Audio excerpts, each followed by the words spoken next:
morning, Kettlebell Nation. It's Coach Sully from the Nanaimo Kettlebell Club. Today's topic is all about going faster, also about being more efficient. I'm going to break it down for you. So have you ever been on the platform, for example, snatching next to someone and they're going faster than you and you try to bring up your pace to match theirs and you just start getting no counts? So I want to help you draw a distinction between two different ways to reach the same goal, one of which we want to do and the other we want to stay away from. So the common mistake or the common misperception is that in order to bring our RPMs up to move at a faster tempo, that basically comes down to working harder, pushing harder, working harder, putting more effort in to get more result out. That is not actually how we achieve higher RPMs. The way that we want to achieve higher RPMs is not by working harder, but by moving better. So what does that mean? What it really comes down to is your technique has to be good. But what it also means is that there are some strategies that you can specifically use for moving faster. And I'll give you an example. You can have a long distance runner who has good technique for running long distances. You can have a sprinter who has good technique for sprinting as quickly as they can across shorter different distances. But a sprinter can't take their sprint technique and be successful at running long distances. That wouldn't be the right strategy. So they can both have good technique for what their goals are, but it wouldn't be the correct strategy to try to sprint long distances or to have a long distance running technique and apply that to sprinting.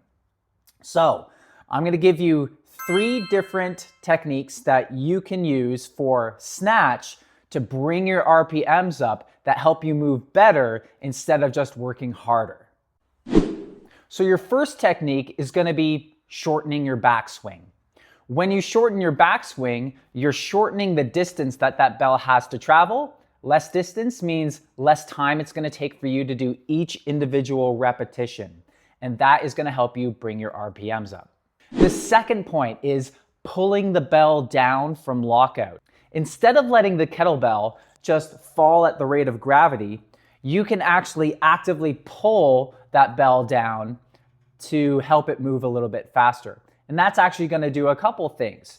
A, it's going to help it move a little faster, but B, it's also going to assist in your arm connection to your body, and that will help you improve your technique as well through establishing a tighter connection, which will help you transfer force better into the upswing on the next phase of the snatch. The third point here is making sure that you get an early insertion. Particularly in competition, judges are looking for fixation. What that means is they want to see that you have control of both yourself and the bell, and that you collectively reach a moment of stillness before you start your next repetition. That is, before you bring the bell down to start your next snatch. It's a lot harder to achieve that if you hit lockout and then the bell moves around the hand and flops on the back of the wrist, takes a moment to steady itself, and then you try to come down. That takes up a lot of time, and the judge is going to be very unsure about whether you've achieved fixation or not.